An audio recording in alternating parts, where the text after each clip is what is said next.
guys, welcome back.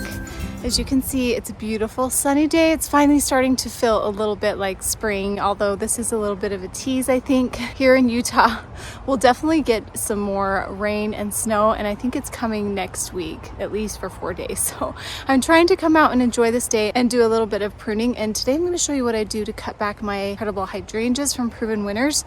They're smooth hydrangeas, and I'm going to turn the camera around and we're going to talk about them for just a little bit.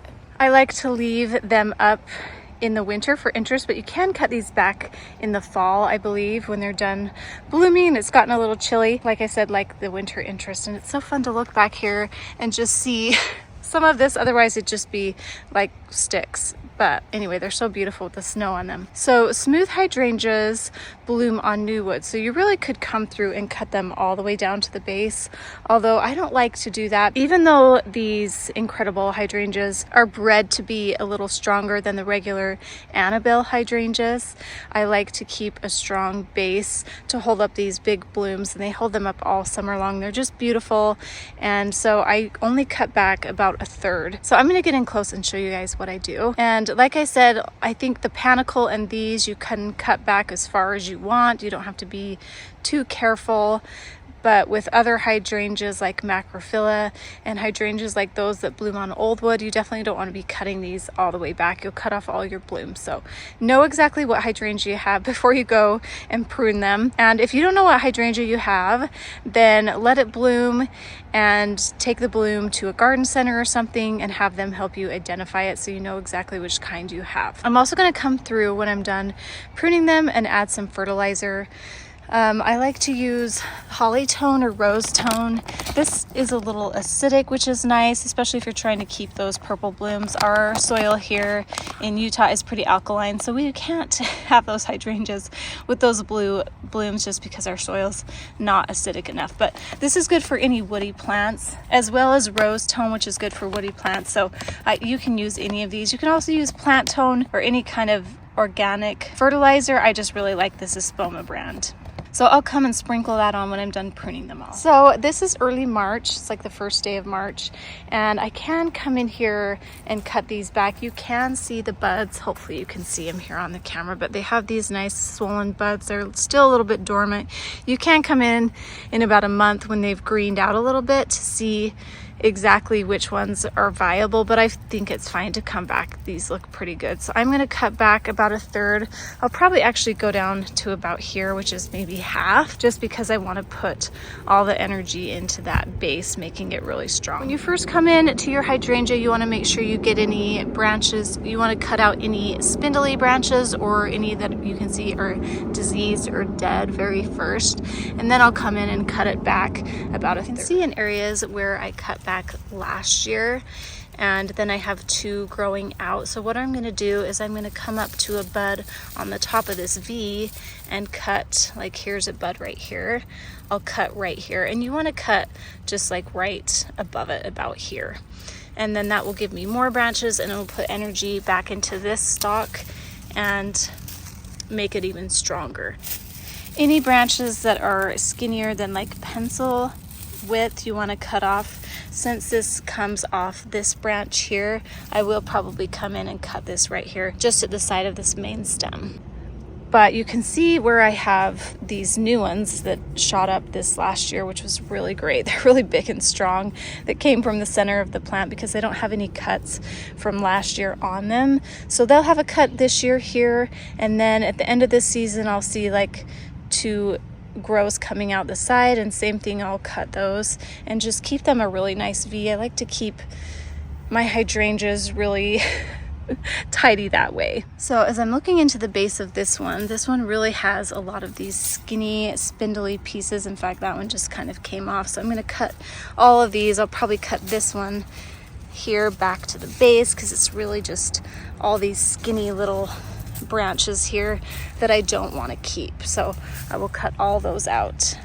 I also want to say, if you're trying to size control them, it is good to kind of cut them back all the way, and so I think you could do that every once in a while. So I'll see how big these get. These tend to get about 5 feet by 5 feet, and I think that's a good size, but I might be a little overwhelmed with them here in this space. We'll see. So I might at one point want to come back and cut quite a few of them down. We'll see as they mature. They've been in the ground for about 1.5 years. I put them in fall 2023. We're just coming into the year of 2025, and so I would say this is like their almost second season, but they've been in the ground a little more than that. Okay, I'm gonna set my camera up and hopefully get a few close angles, and then we'll get them all pruned up. And while I'm in here, I'm just gonna come in and clean all these leaves out from under the base. So I have my Felco 6 pruners that I'm using. So I'm just gonna come and get any of those spindly branches. So I'm gonna cut this one. Probably cut this whole thing back.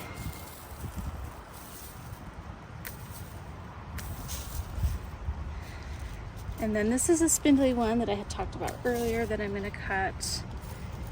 And then I'm gonna cut at the top of this bud here, or this one, and this bud here, so I have that nice V. Hopefully you can see that. And then this one really doesn't have a lot of spindly ones. Let's see, so I'm gonna cut the top of this bud, top of that. This one's kind of spindly, but I think, yeah, I'm gonna cut this one all the way out. Yeah, I'm gonna cut this one all the way out. Here, like that. Okay, let's take the top off now and go from there.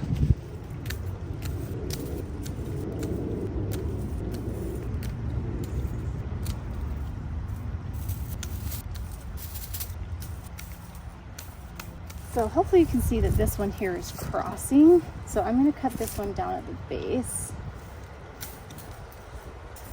The one that I just cut branches off of this, and it's crossing here too. So I'm just going to cut this whole thing off here. And then I do like to maintain a shape. So I kept these ones that come off a little taller just to kind of keep that rounded shape. I'm actually going to cut this a little lower just so I think it looks a little healthier. I'm going to do this one a little lower too on the edge so it can have that rounded shape. And then over here, I'm going to cut these to the buds here. And then I'm going to cut this one off the side. So that has a nice structure there. Hopefully you can see. Okay, I'm trying to get the best angle so you can see the shape of it, but I've kind of done it like this. This one's a little tall, but I don't want to cut it all the way down to here. I probably could actually, but I'm gonna leave it. So that one's a little bit taller, but that's okay. But as you can see, it kind of has this mounded shape, which I'm really going for. Okay, let's finish the rest.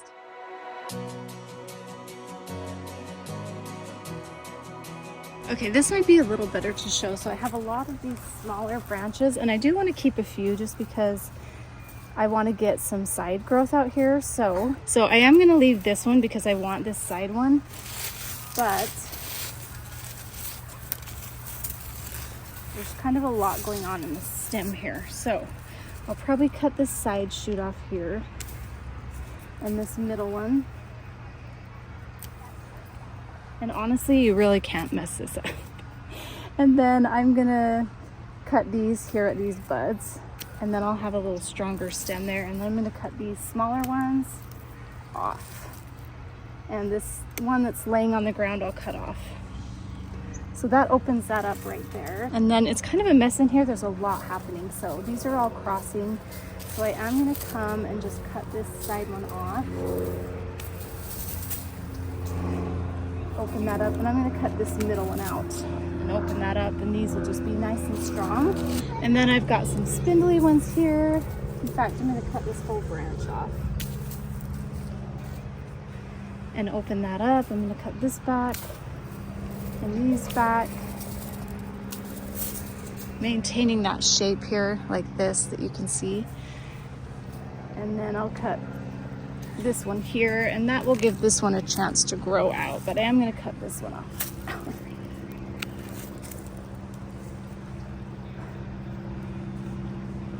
And this side. And then I'm going to cut these here, here. Cut this side thing off. This to that bud. I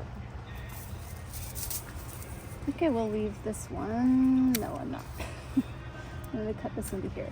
Basically, you can't really mess it up, but now I have this shape going on here, which I like, and it's nice and open, and I've gotten rid of any of those smaller ones.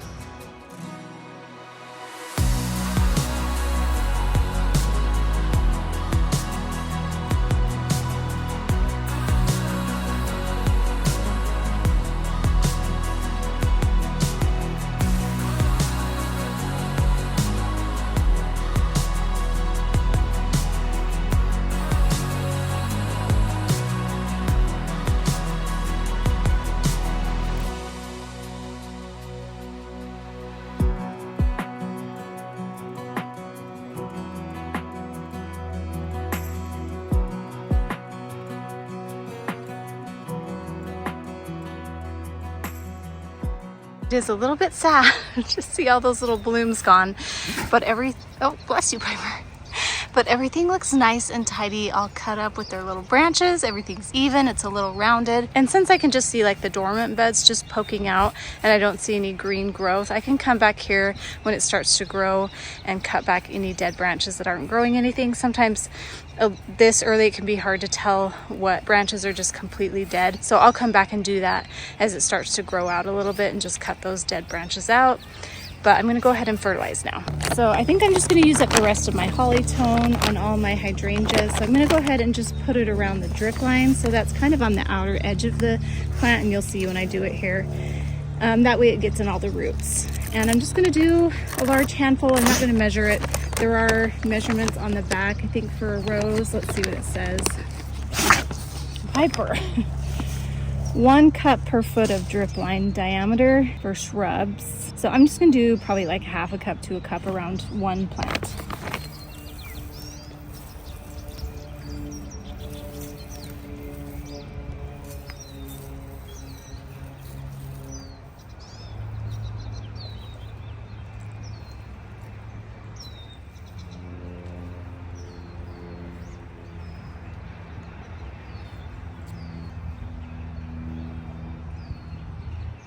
Oh, the lovely smell of Spoma fertilizer.